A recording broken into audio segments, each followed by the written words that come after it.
Der ist ja garstig.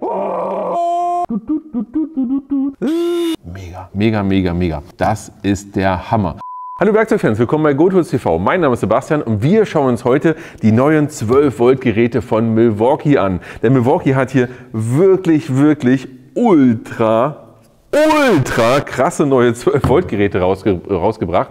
Aber Milwaukee ist ja auch dafür bekannt, dass sie unwahrscheinlich viele verschiedene 12 Volt Geräte haben. Und zwar aus meiner Sicht, glaube ich, sogar das größte Sortiment, was es gibt. Da schauen wir uns auch nochmal an, was gibt es eigentlich noch rechts und links neben den Neuigkeiten. Und natürlich ist es Freitag, wie immer verlosen wir auch etwas, und zwar diesen Akkuschrauber, und zwar diesen ultimativ starken 12 Volt Akkuschrauber, und zwar mit 2 Akkus, einem Lader und Koffer, wenn das mal nichts ist. Alles, was du dazu machen musst, ist einfach mal unten in die Kommentare schreiben, welches ist dein Lieblings-M12-Gerät, also 12 Volt Gerät von Milwaukee, oder welches würde dir noch fehlen?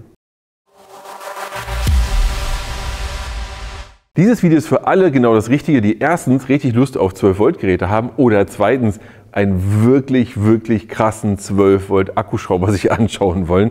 Denn was Milwaukee hier abgefeiert hat, aber ich will nicht zu sehr vorgreifen. Das Interessante an dem Milwaukee-System ist aber Folgendes. Milwaukee hat gesagt, es ist einfach so, dass bei euch 12 Volt sehr beliebt ist. Aus diversen Gründen. Das sind halt vor allem auch extrem kompakte, kleine, leichte Geräte. Und man kann im 12 Volt Bereich einfach Sachen machen, die man im 18 Volt Bereich nicht so einfach machen kann. Nämlich man hat halt wirklich eine kleine Bauform, auch Akkus wie zum Beispiel den hier. Das ist ein 6 Ampere-Stunden Akku. Überlegt euch das mal. 6 Ampere-Stunden, ja, und er hat eine recht kompakte Form. Ist hier im Griff mit drin. Und das ist einfach etwas, was du bei 18 Volt Geräten so nicht hast. Und da ist es so, dass Milwaukee sich gesagt hat, lass uns doch einfach alles machen, was irgendwie geht und vielleicht auch gar nicht unbedingt fragen, ist das jetzt sinnhaft oder nicht, sondern wir machen das einfach und wir gucken, ob es bei euch gut ankommt. Und eine Sache kann man sagen, sind damit mega erfolgreich, denn sie haben unwahrscheinlich viele Geräte im 12 Volt Bereich und viele nutzen Milwaukee als zweites Akkusystem im 12 Volt Bereich. Das sehen wir immer wieder, gerade auch in Bestellungen übrigens sieht man, dass 18 Volt häufig bei anderen Geräten gekauft wird und 12 Volt dann bei Milwaukee oder irgendwann alles bei Milwaukee. Insofern würde ich sagen, haben sie alles richtig gemacht. Ich finde, andere Hersteller sollten im 12 Volt Bereich da auf jeden Fall mal was nachliefern, weil das wird von vielen Herstellern so ein bisschen stiefmütterlich behandelt.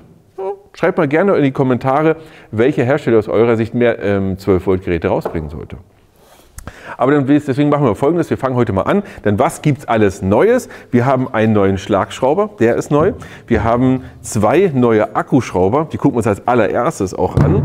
Dann gibt es hier einen Rohrschneider, mega krasses Teil mit 12 Volt, das ist ein 12 Volt Rohrschneider. Das probieren wir auch gleich mal aus. Und wir haben hier ein 12 Volt Gebläse. Auch das ist mega interessant, denn wenn du im 12 Volt unterwegs bist, dann ist es doch toll, du sagst einfach, du kriegst da einfach alles, was du brauchst. Natürlich ist es so, dass das Gerät hier nicht die Leistung hat wie große 18 Volt Geräte oder sogar noch höhervoltige Geräte theoretisch, aber für die meisten Sachen reicht es eben aus. Aber da kommen wir gleich zu. Fangen wir mal anders an. Wir haben hier 2 12 Volt Akkuschrauber. Und wir haben hier nicht mehr und nicht weniger als die stärksten Akkuschrauber auf dem Markt im 12 Volt Bereich. Zumindest kenne ich, also ich kenne es wirklich, ich kenne keine, die stärker sind als diese beiden. Und das ist schon krass. Und wir fangen mal bei einer Sache an, die mega erstaunlich ist. Ihr kennt das doch von den anderen Herstellern, es gibt immer eine Variante mit Schlag und ohne Schlag. Die Variante mit Schlag ist in der Regel länger. Diese beiden Akkuschrauber unterscheiden sich nun in einer Sache, und zwar der eine, und zwar der hier hat Schlag, der hier hat keinen Schlag. Aber wenn ich euch das nicht sagen würde, ihr würdet das nicht sehen, weil sie sind beide exakt gleich lang. Es gibt keinen Unterschied. Der einzige Unterschied, den du siehst, spürst, fühlst, ist einfach, hier ist ein Hammer drauf, da ist kein Hammer drauf. Das war's. Das heißt also, wir haben hier schon mal für dich eine interessante Sache, nämlich wenn du die neuen Akkuschrauber, und zwar vom Namen her ist es der M12 FPD2 oder der FDD2 ohne Schlag, FPD2 mit Schlag, musst dich nicht mehr entscheiden zwischen einem kompakten und weniger kompakten Gerät, sondern du hast hier einfach die Wahl nur noch zwischen Schlag und Nichtschlag. Ja? Das ist schon echt irre. das heißt, wir haben hier nur Folgendes, du musst dich einfach nur zwischen dem Preis entscheiden. Wir haben hier bei dem Gerät mit Schlag 180 €, ohne Schlag 170 €. Ergo 10 € mehr oder weniger musst du entscheiden. Würde mich übrigens auch interessieren, würdest du hier mit oder ohne Schlag nehmen? Schreib's mal unten in die Kommentare. Denk dran, du kannst immer noch den hier gewinnen hier, ja? Oder was der? Einer von beiden. Auf jeden Fall kannst du heute gewinnen. Aber das ist nicht einfach nur irgendein Akkuschrauber. Und ich würde dich übrigens bitten, wenn du dich für das Gerät oder irgendein anderes Gerät interessierst, dann schau mal unten in die Videobeschreibung, ehrlicher Preisvergleich. Vor allem auch, was kostet eigentlich so ein 12-Volt-Tacker? Ja? Guck mal einfach unten rein. Das Interessante an den Geräten ist aber, das sind Einhörner, das kann man eigentlich sagen. Das sind regenbogenpupsende Einhörner. Das klingt vielleicht ein bisschen komisch, aber es sind wirklich unfassbar besondere Geräte. Denn Geräte wie die hier gab es vorher noch nicht. Wir machen ganz einfache Zahlen. Und zwar haben wir hier Folgendes. Wir haben ein 12-Volt-Gerät mit 35 Newtonmeter im weichen Schraubfall.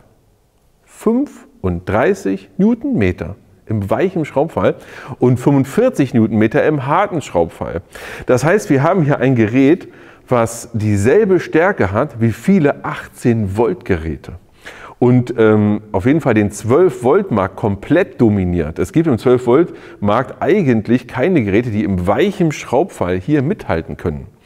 Soweit ich das weiß, wenn euch irgendein Gerät einfällt, was im weichen Schraubfall mehr Kraft hat als das hier, schreibt es mal bitte unten in die Kommentare.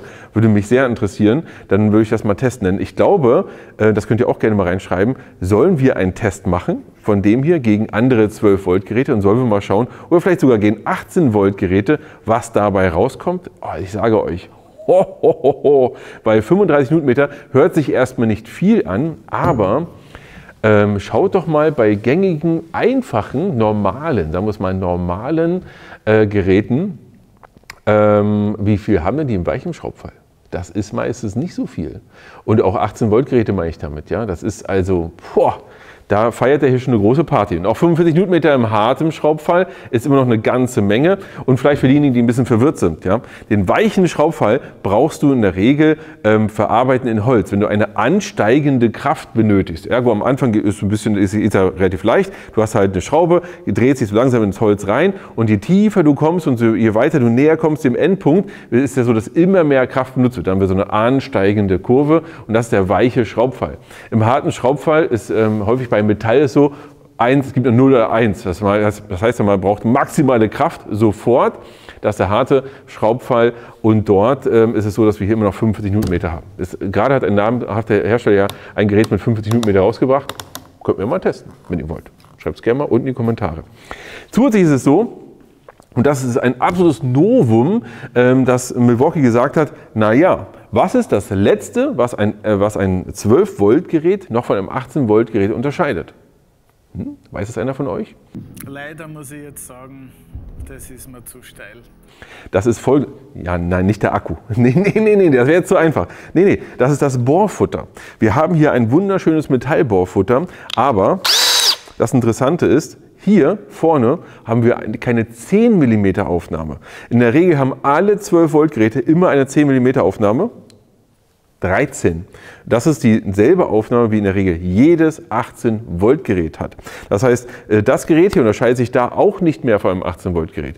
Es gibt viele Zubehöre, die brauchen eine 13 mm Aufnahme. Zum Beispiel große Forstnerbohre, große Lochsägen oder brauchen so eine große Aufnahme und da kannst du sonst nicht anders arbeiten. All das hat dieses Gerät und ich sage euch, das ist der Hammer. Als wir das erste Mal gesehen haben, haben wir uns alle gedacht, boah, was ist denn hier los? Und ich habe die Zahlen gar nicht glauben wollen. Und deswegen schreibt gerne mal in die Kommentare, ob wir das hier mal testen sollen. Mega. Lass uns mal zum nächsten Thema kommen. Akkuschrauber haben wir jetzt gehabt, ja, mit Schlag, ohne Schlag. Und es gibt hier eigentlich nichts an dem Gerät, wo ich jetzt sage, das ist jetzt nochmal so besonders, dass wir jetzt noch was dazu sagen müssen. Außer nachher will ich im Test, außer dass es echt kompakt ist. Das wäre übrigens auch nochmal ein Testwert, ja, was wir mal einfach alle 12 Volt Akkuschrauber mal von der Größe her hinhalten, weil das ist nicht viel, ja. Überlegt mal. Und die kleine Bauform ist sehr wichtig. Aber kommen wir zum nächsten Thema. Kleine Bauform, richtiges Thema ist das hier. Wir haben hier einen 12 Volt Schlagschrauber. Und Hier ist dasselbe. Wir haben einen 12 Volt Schlagschrauber mit 170 Newtonmetern.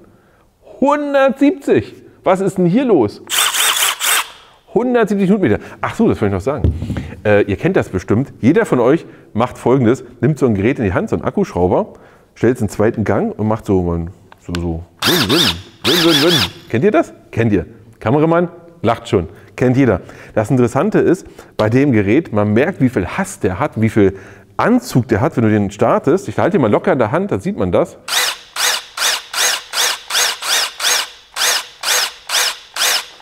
Ja, also der zieht richtig an. Ich habe das locker in der Hand, das ist nichts, was ich nicht halten kann, das ist überhaupt kein Problem. Ja, das geht, aber man merkt schon, dass er so, oh, der will los, jetzt wird gearbeitet. Ja. Toni? Nee. Hier bei dem ist es so, bei dem neuen Schlagschrauber, der ist echt kompakt geworden. Wir haben hier einen Innensechskant, also nicht einfach einen Schlagschrauber mit einer Nussaufnahme, sondern Innensechskant haben wir hier und 170 Newtonmeter. Hier haben wir den alten. Der ist auf jeden Fall größer, also auch etwas länger. Wenn ihr das seht, schaut mal, vielleicht sieht man das hier auch.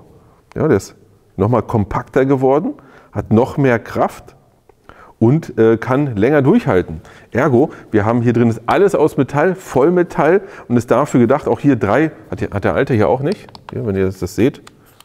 Haben wir hier eine LED.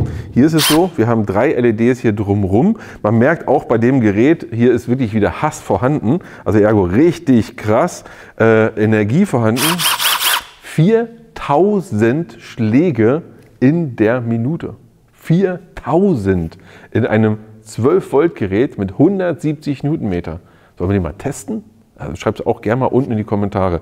Also Milwaukee ist wirklich super schnell bei dem Thema in der Entwicklung, weil so lange gibt es die beiden jetzt auch noch nicht. Ja? Aber wir haben jetzt hier 2 andere Geräte hier und da sehen wir auch, was es alles noch so gibt. Wir haben auch 2 weitere Schlagschrauber, hier natürlich mit entsprechender Nuss, ja, und hier auch der Vorgänger hier mit der Innensechskantaufnahme. Also es gibt nicht nur Innensechskant, sondern natürlich auch mit der Nussaufnahme. Das dazu, auch ein tolles Gerät. Was kostet er eigentlich? Kleinen Moment. Hier sind wir beim Preis von rund 160 € für den kleinen, kompakten Schlagschrauber. Und ich frage mich bei den Sachen, also wenn du normal zum Beispiel beim Auto unterwegs sind, ja, also zum Auto Reifen runterziehen, würde locker reichen. Mit Innensechskant ist jetzt Quatsch. Aber dass du mal siehst, welche Dimensionen hier möglich wären mit der Kraft, die der Kleine hier hat. Das ist schon eine tolle Sache. Aber schauen wir uns mal was anderes an. Apropos Auto. Es gibt ja so viele andere Geräte auch. Beim Auto würde das jetzt zum Beispiel wieder gut passen. Es gibt einen Kompressor von Milwaukee, auch M12, das heißt 12 Volt. Und das ist ein richtig tolles Teil, denn hier kannst du Folgendes machen. Du kannst hier vorwählen, wie viel Druck er aufbauen soll, also wie viel Bar in deinem Reifen hergestellt werden sollen. Drückst auf Start, der macht das vor sich hin, hört dann auf und du hast dann das, was du haben möchtest. Bei anderen Herstellern ist es so, dass du in der Regel das Gerät sehr lange halten musst und irgendwie gucken musst, ja, jetzt passt es etwa und jetzt geht's los. Hier einfach hinstellen, gemütlich ein Käffchen trinken und dann, oder ein Cappuccino, ja, weil es so schnell geht. Nee, Cappuccino, Espresso war es, weil es so schnell geht und dann ist der auch schon fertig. Also das gibt es auch in dem Bereich. Aber jetzt gucken wir uns doch mal was anderes an und zwar ein Gebläse in 12 Volt, was ist denn hier los? Ich schaue gerade, hier unten ist eine Halterung, also die Möglichkeit, das auch hinzuhängen. Und das werden wir machen. Ich werde den hier auf jeden Fall bei uns hier in die Werkstatt hängen und werde mal schauen, dass wir den hier dauerhaft bei uns einsetzen, nämlich als kleines Gebläse, um mal irgendwo in Ecken und Kanten sauber zu machen. Denn viele von euch beschweren sich ja immer, dass hier so viel Werkzeug hängt. Das wird ja immer alles staubig und dreckig. Eigentlich nicht, weil genau mit solchen Geräten ist es so, dass wir ab und zu mal hier drüber wuscheln und dann reicht das völlig aus. Es ist sauber genug, du kannst losarbeiten und das verstaubt schon nicht. Das bisschen Staub, was da drauf ist, kriegst du damit locker weg. Das Gerät hier ist nochmal ein 12 Volt Gerät, weil man glaubt das ja immer gar nicht. Hier ist der Akku, rein und los. Ach so, weil die Fragen häufig kommen, kann man auch den großen Akku einsetzen. Moment, machen wir einfach. Ja, wir nehmen jetzt den großen Akku hier. Kein Problem, können wir auch 6 Ampere-Stunden einsetzen. Und wir haben hier ein kompaktes Akkugebläse, das man übrigens wirklich auch kompakt zusammenbauen kann. Man kann das hier auch abnehmen, ist kein Problem. Man könnte, glaube ich, auch Faxen machen, wenn ich mich richtig erinnere. Und das hier draufstecken. Dann wird es halt richtig kompakt. Ja? Es geht halt auch. Zusätzlich natürlich kann man es erstmal nochmal verlängern. Machen wir mal hier drauf. Ihr seht auch, das ist super schnell und einfach gemacht. Das hier ist übrigens eine Gummiöffnung, die kann man hier auch so ein bisschen irgendwo noch hin tun.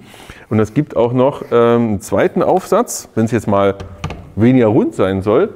Und zwar haben wir noch den hier, den können wir auch drauf machen, genau dasselbe. Der würde übrigens auch unten drauf passen. Aber ich finde den hier irgendwie schöner. Ihr habt hier Folgendes. Ihr habt hier eine Austrittsgeschwindigkeit von so knapp unter 130 km/h, Luftaustrittsgeschwindigkeit, hier in der ersten Stufe oder in der zweiten Stufe fast 180 km/h, die hier rauskommen. Und wenn wir auf der zweiten Stufe arbeiten, die ihr einfach einstellen könnt, zack, ja, eingestellt. Übrigens habt ihr auch hier die Möglichkeit zu sehen, wie voll der Akku noch ist. Es ist so, dass wir hier 5 Kubikmeter Luft durchtransportieren in der Minute. 5 Kubikmeter, also genau zu sein 4,9, aber das ist schon echt der Hammer. Also das ist schon eine ganze Menge und wir sind hier wirklich mal durchgegangen eben durch das Gebäude bzw. hier durch den Raum. Du kommst in jede Ecke, kannst auch so kleinere Ecken und Kanten auch sauber machen, aber auch den ganzen Raum, so Dinge vor dir hinpusten. Und wenn du jetzt irgendwo etwas sauber gemacht hast, nein, andersrum, wenn du etwas sauber machen möchtest, wo du gearbeitet hast und in die Ecken und Kanten nicht reinkommst, ist das hier echt ein Problemlöser. Und wenn du sagst, soll kompakt sein, nimmst du das einfach ab, arbeitest halt nur damit und dann hast du wirklich etwas, was du, also kleiner geht es so wirklich nicht. Ja? Das finde ich echt cool, was du dazu machen kannst. Und es ist auch schön leicht, muss man auch sagen. Es ist ein schönes, leichtes, kompaktes Gerät und der Preis ist übrigens der Hammer. Das Ding kostet so um die 100 Euro, ja, knapp sogar unter 100 Euro. Ob es jetzt gerade noch so viel kostet, wie gesagt, ist Einführungspreis. Schauen wir unten in ehrlichen Preisvergleich dir das Ganze an. Also ich würde das nicht missen wollen. Boah, der Hammer. Jetzt wird es ganz verrückt, finde ich zumindest.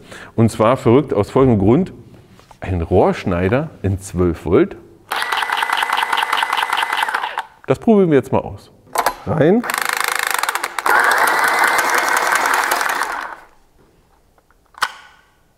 Ihr habt also gerade gesehen, wir haben hier ein 12 Volt Gerät, was ohne Probleme jetzt hier dieses Rohr geschnitten hat. Und wir können hier übrigens Rohre bis 28 mm Stahl oder auch Edelstahl zum Beispiel auch schneiden. Das ist echt der Hammer. Wir haben hier zwei Einstellmöglichkeiten. Möglichkeit Nummer 1. Dass er sich erstmal wieder öffnet. Ich kann das Rohr hier entsprechend einführen. Ja, dann jetzt erstmal ist es offen, Rohr geht rein, dann kann ich hier unten umstellen und dann passiert Folgendes. Ja, es dreht sich um das Rohr, umschließt das Rohr und mit der Schneide drin ist, wird es einfach geschnitten. Ja, und das in wenigen Sekunden und schon ist das Rohr durch. Und weil das hier so kompakt gebaut ist, schaut mal hier. Seht ihr Folgendes, ich kann das sogar wirklich wandnah tun. Ich kann hier wandnah arbeiten, hier rein und kann dann entsprechend hier dann das Ganze bearbeiten und sogar an der Wand Rohre schneiden. Also da, wo es gerade noch so wahrscheinlich auch funktioniert vom Abstand. Aber mit Rohrhaltern ist es ja häufig so, dass es weit genug raus ist, dass man das Ganze benutzen kann. Das Gerät selbst kostet übrigens irgendwo zwischen 200 und 250 Euro. Je nach Angebot, auch da schaut einfach unten in den ehrlichen Preisvergleich und so weiter. Zusätzlich haben wir hier aber auch einen entsprechenden Tisch. Und der Tisch hat es echt in sich. Also das ist hier nicht einfach so, das ist kein Kunststoff. Das hier ist, ja, ihr hört nichts, weil ihr nichts hört. Ja, das ist massives Material, was wir hier haben. Und wir haben hier einen Tisch, den kannst du entsprechend auch dazu kaufen, wo du die Rohre auch wunderbar hier befestigen kannst. Ja, schaut mal hier. So, hier haben diese Kette, die können wir lösen. Wir können das Ganze um das, was du schneiden möchtest, hier drumherum setzen. Ich setze jetzt mal hier runter, mache es jetzt hier so fest und dann habe ich hier diesen Hebel. Ich kann das anziehen, ziehen, fest und dann ist das aber auch fest. Das ist dafür gemacht, um hier wirklich die Rohre runde Materialien hier rein zu tun und wir haben hier massive Füße, um auch hier entsprechend dran zu arbeiten. Zusätzlich haben wir hier auch Halter, um hier andere Werkzeuge drauf dran reinzuhängen oder hier den Rohrschneider hier entsprechend natürlich auch abzulegen. Also das ist ein echt cooler Systemgedanke, den Milwaukee hier hatte und sie haben hier ihrem Namen auf jeden Fall alle Ehre getan und zwar Heavy Duty. Aber denkt nicht, nur weil ich gerade gesagt habe, er ist wirklich schwer, damit wollte ich vor allem sagen, du kannst auf dem auch richtig arbeiten. Das ist jetzt hier kein, ich sag's mal ganz bewusst so, kein Billo-Zeugs, sondern das ist massives Material ordentliche Wandstärken auch, sodass du darauf auch wirklich ordentlich arbeiten kannst. Du kannst da einfach an einem Hebel ziehen, dann kannst du die Beine einklappen und dann kannst du es einfach wegtragen. Aber das ist jetzt kein 5-Kilo-Teil, wo du nichts drauf machen kannst, sondern du hast auch gesehen, diese Kette, das ist massiv, ist alles so gemacht, dass du auch ordentlich, langlebig auch darauf arbeiten kannst. Ich hatte vorhin gesagt, wir gucken uns die Neuheiten an, das haben wir getan. Bitte schreibt mal unten in die Kommentare, was wir nochmal testen sollen. Weil gerade bei denen hier, bei dem Gerät, also, achso, das sind die Neuheiten. Nein, das sind auch nicht Neuheiten, das waren die Neuheiten. So, ob wir die beiden Geräte hier zum Beispiel nochmal intensiver testen sollen. Aber was du gerade gesehen hast, ist auch Folgendes: Es gibt so viele krasse andere Geräte, die sonst auch keiner hat im 12-Volt-Bereich. Wir haben so eine 12-Volt Leuchten, das ist jetzt nicht ungewöhnlich. Ja? Wir haben das hier, uiuiui, aber für euch ganz schön hell, oder? Wir haben hier 12 Volt Leuchten, das kriege ich aber nicht aus, was ist denn hier los? So, und aus. Die gibt es. Das ist nicht verwunderlich, das haben auch andere Hersteller. Wir haben aber auch einen 12 Volt Sauger, L-Klasse. Übrigens, dazu habe ich auch schon mal ein Video gemacht, genauso wie das hier. Finde ich immer noch mega interessant, eine 12 Volt Kettensäge. Ja, 12 Volt Kettensäge hat so fast keiner, haben wir auch mal ein Video zu gemacht, haben wir es auch gegen den einzigen Konkurrenten, glaube ich, damals, oder die 2 Konkurrenten getestet. War mein Testsieger auf jeden Fall, aber wir haben eine 12 Volt Kettensäge und das ist kein Spaß, das ist kein Spielzeug, sondern das ist eine Kettensäge, womit du im Garten auf jeden Fall so leichte Entlastungssachen oder auch mal einen kleineren Stamm auch ohne Probleme mal durchsäbeln könnt, habt ihr hier mit 12 Volt. Genauso, was habe ich jetzt gerade nicht auf dem Tisch, aber es gibt einen 12 Volt Lötkolben. Ich habe den mal vorgestellt und dachte, interessiert niemanden. Aber unten drunter haben viele gesagt, ja, genau deswegen bin ich zu Milwaukee gewechselt, weil ich einfach einen 12 Volt Lötkolben haben wollte, der richtig gut funktioniert. Denn du hast mobil einen Akkulötkolben einfach so immer dabei, das ist der Hammer. Zusätzlich, was gibt es noch? Wir haben hier zum Beispiel einen 12 Volt Tacker. Ja, kannst du entsprechend Dinge... Nein, ich tacke jetzt nicht die Werkbank. Entsprechend tackern. Hast hier nochmal andere Akkuschrauber oder zum Beispiel hier auch Wechselbohrfutter-Akkuschrauber. Ja, ist nicht kaputt, weil man kann jetzt hier entsprechend natürlich auch andere Aufsätze drauf tun und kann damit ja, dann entsprechend arbeiten. Je nachdem, was dir lieber ist, gibt es auch andere Bauformen, wie diese hier zum Beispiel. Auch hier Wechselbohrfutter-Aufsätze. Hier kannst du dann deine Bits reintun und so weiter und so fort. Und es gibt noch so viele weitere Geräte von Milwaukee im 12 Volt Gerät. Das ist immer wieder erstaunlich. Und immer wenn sie was Neues rausbringen, denke ich mir so, krass, hätte ich nicht gedacht, dass das überhaupt jemand macht. Echt interessant. Schreibt bitte mal nicht euch, sondern schreibt uns mal unten in die Kommentare, für alle anderen auch, was für ein 12 Volt Gerät würdet ihr denn vermissen bei Milwaukee? Das würde mich schon sehr interessieren.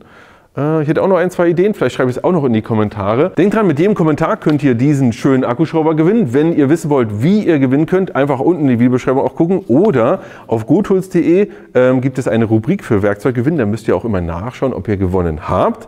Denn wir verlosen ja so viele Sachen. Ja? Einfach immer mal regelmäßig mal nachschauen. Ich werde jetzt noch ein bisschen mit dem Akkuschrauber hier rumprobieren. Und für euch ran ans Werkzeug und bis zum nächsten Mal.